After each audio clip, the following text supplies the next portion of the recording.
The wrong map. Tony Blair has read the territory correctly and drawn the wrong map. That is a more dangerous mistake than getting the territory wrong, because the map is the thing people actually navigate by. His essay last week was 5,700 words, and most of it is right. AI will be the organizing fact of government for the foreseeable future. Britain has a genuine position in technology it is in danger of squandering.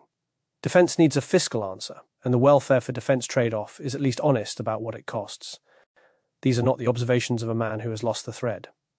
Whatever you think of his record, Blair can still see the shape of a problem before most of the people paid to see it.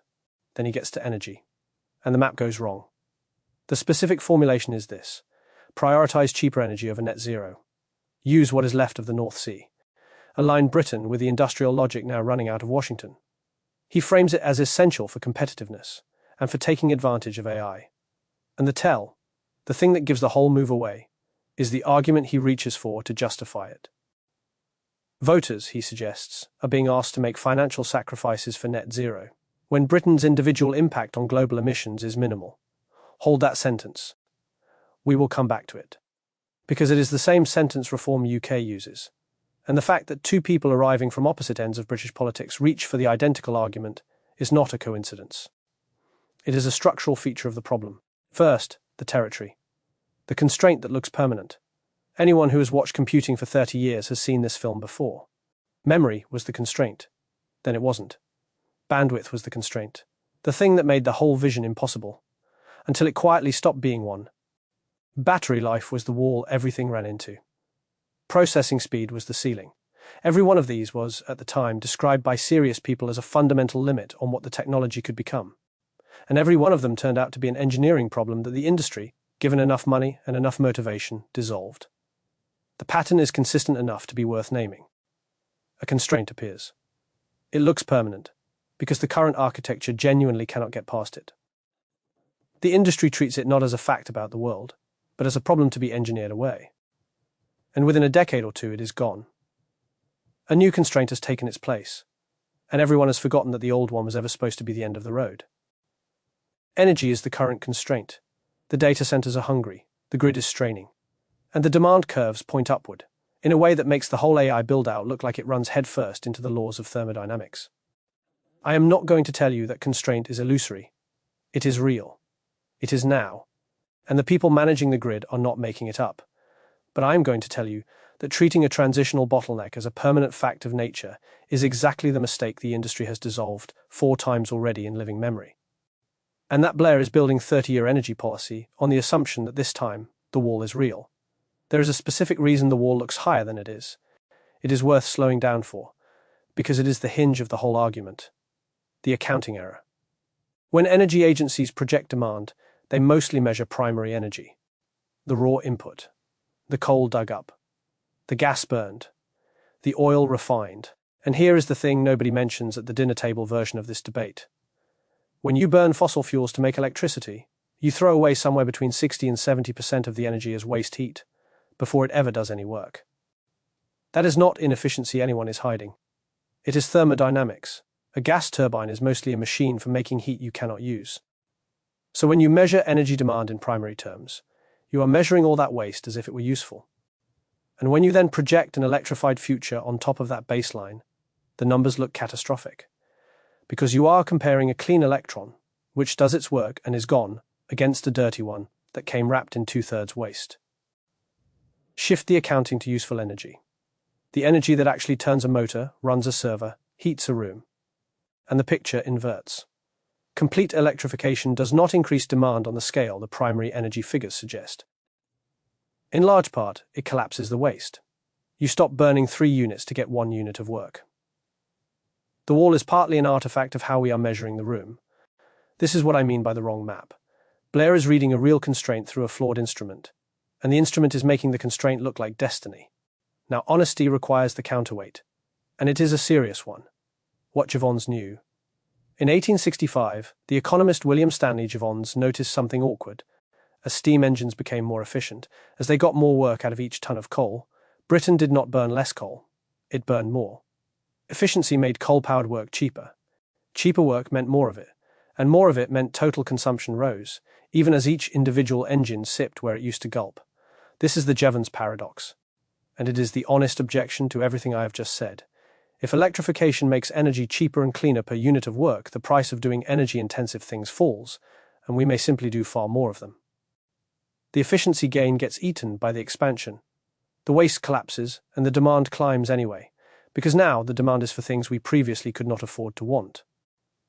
I am not going to dissolve this for you, because it cannot honestly be dissolved. Whether the useful energy collapse outruns the Jevons rebound is a genuine open question, and anyone who tells you they know the answer is selling something. What I will say is this: the existence of Jevons makes the case for who pays and how we build. It does not make the case for burning more gas. If demand is going to climb regardless, the question of whether that demand is met cleanly or dirtily becomes more urgent, not less. Jevons is a reason to get the architecture right. It is not a reason to surrender. So much for the territory. Now the map Blair is copying from. What Washington is actually doing. There is a view that the Trump administration's energy policy is chaos, incoherent, vandalistic, climate denial dressed as governance.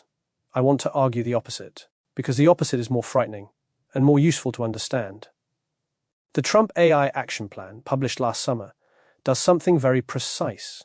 It defines the energy sources that qualify for fast-track, deregulated, environmentally exempted support for data center infrastructure, and it draws the line to include natural gas, coal, nuclear, and geothermal, while excluding intermittent renewables. The legal language is explicit. The covered components exclude intermittent renewable generation. This is not an oversight, it is a definition, written by people who knew exactly which side of the line they were putting the wind farm on. Within its own frame, this is coherent industrial logic.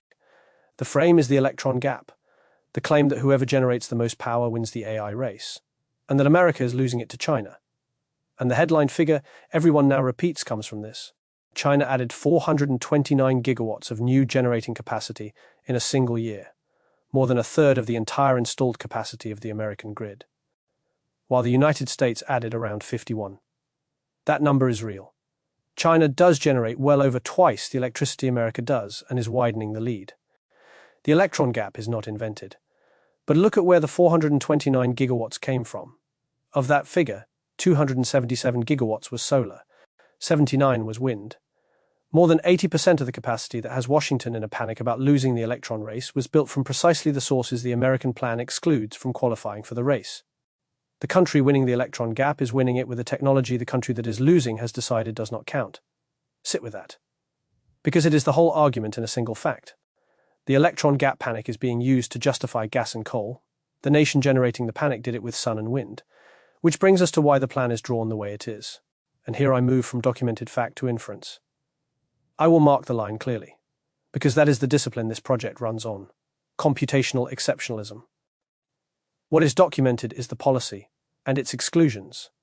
What I am offering now is a reading of the mechanism behind it, and you should weigh it as inference rather than fact.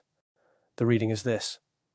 The AI companies are not neutral providers of a technology facing a shared infrastructure challenge that we are all in together. They are corporate actors in a competitive race. And they have made a strategic decision to treat the energy required to run their machines as a public obligation, rather than a private cost. The mechanism by which they have done it is to wrap a commercial interest in the language of national security, until governments feel they have no choice but to comply. The race becomes a matter of national survival. The data center becomes critical infrastructure. The carbon accounting rules become red tape, standing between the nation and its enemies. Call it computational exceptionalism. The claim that this industry, uniquely, should be exempt from the rules everyone else has to follow, because the stakes are civilizational. The clearest evidence for the reading is the 429 gigawatt figure itself. It did not arrive as a neutral statistic from an energy agency. It arrived in a letter from OpenAI to the White House, urging America to close the electron gap by building 100 gigawatts of new capacity a year. The company that benefits most directly from cheap, fast, deregulated power supplied the number that justifies building it. Framed in the language of a race against China, that is not a conspiracy. It is an incentive structure operating exactly as you would expect it to, in plain sight, on official notepaper. And here is where Blair comes back in. The convergence. Blair's energy conclusion is computational exceptionalism translated into British political discourse. Cheaper energy over net zero. for the sake of the AI race, justified by the argument that Britain's emissions barely matter on a global scale. He may not recognize the template he is following. I suspect he doesn't. And that makes it more interesting, not less, because it shows how completely the corporate frame has been absorbed into the ambient common sense of serious people. You do not have to be lobbied to repeat an argument, once the argument has become the water everyone swims in. Now the convergence I asked you to hold. Blair's tell, voters being asked to sacrifice when their individual impact is minimal, is structurally the same argument Reform UK makes. The motivations could not be more different. Blair wants Britain competitive in AI. Reform wants a cultural signal about sovereignty and the sea, and British resources against a green elite. But the argument is identical. My individual contribution to a planetary system is too small to justify my cost. Therefore, I am released from the obligation. It is 20th century nation-state logic, applied to a problem that left the nation-state behind some time ago. The atmosphere is not running a league table. When two people travelling from opposite directions reach for the same argument, the convergence is worth examining. It tells you something about the shape of the trap, not about the people who fell into it, the people downstream. The reason this matters is not abstract. It is already happening.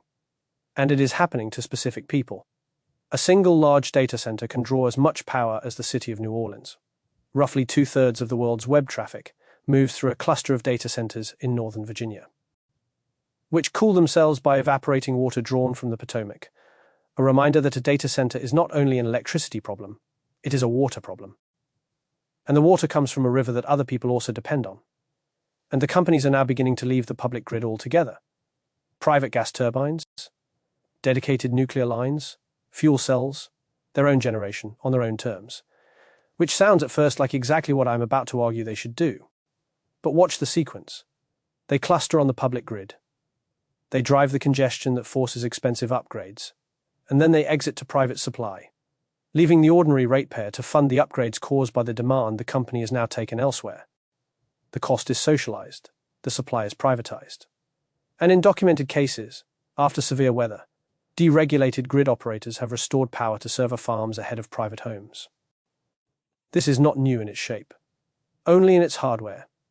In 1889, a club of wealthy men in Pennsylvania modified a dam to make a private lake more pleasant for their summer recreation. They ignored the warnings about what it would do downstream, and they drowned the town of Johnstown when it failed. 2,000 people died. Nobody was held to account. The pattern is the same. Private interests reshape shared infrastructure for their own convenience, dismiss the warnings, and walk away from the consequences, which land on people who never had a say.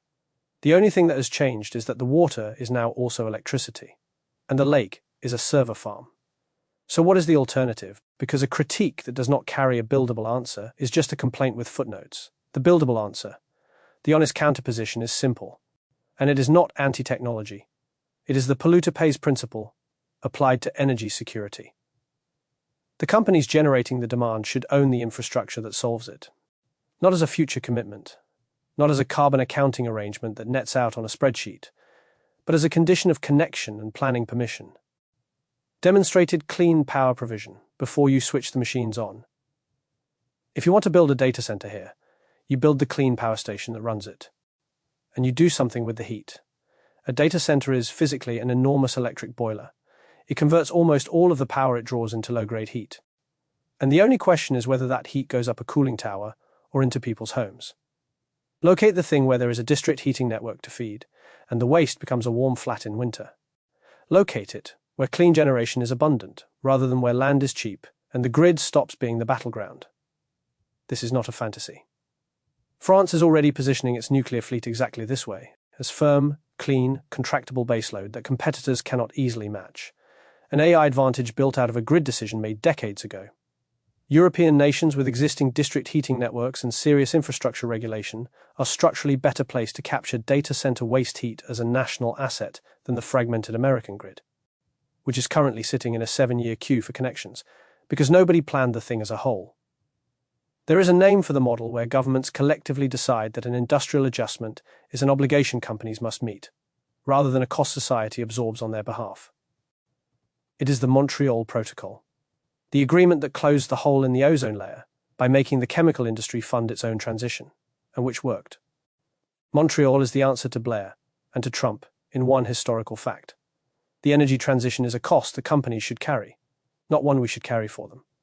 But Montreal also carries a warning, and I will not pretend it doesn't. It worked because collective action was mandated before the strategic carve-outs hardened into permanence. The lesson is not that collective action always wins. It is that it works only while the window is open, and the window does not stay open by itself.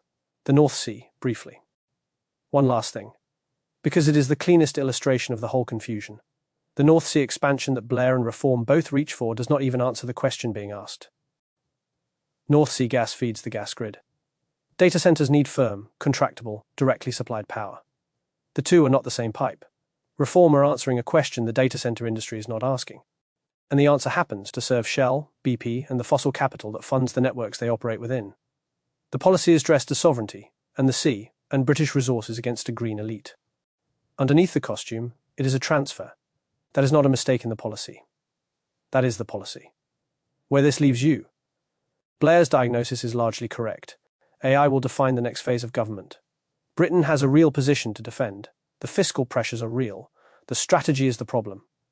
Following American energy doctrine gives Britain cheaper gas and continued dependency. And it does not give Britain 1 inch of sovereignty over the AI stack. Because Britain is a structurally dependent middle power in this race, regardless of which way the electrons flow. The choice is not between sovereignty and net zero. That is the false map. The real choice is between paying for the company's infrastructure or making them pay for it. And the second is the only one that leaves you with anything you control at the end. It comes down to this. It is for the data and AI companies to find the solutions that power their own advancement, rather than expecting society to rearrange itself around their needs and abandon its own aims to do it. That is not metropolitan hand-wringing. It is what any instructor would tell someone who turned up at the foot of a mountain expecting the mountain to move. The mountain does not move. You learn to climb it, or you don't go up. You've been listening to Stay in the Room. The main sources for this piece were Tony Blair's essay and Keir Starmer's response, both published last week. The Trump AI Action Plan and its energy exclusions.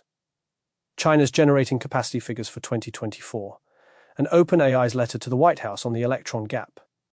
The argument draws on convergent thinking from a range of analysts working on energy and political economy, and builds on earlier stay-in-the-room pieces on the rearguard action and the nostalgia trap, where the piece moves from documented fact into inference, particularly on the mechanism I have called computational exceptionalism. I have tried to mark the line as I cross it.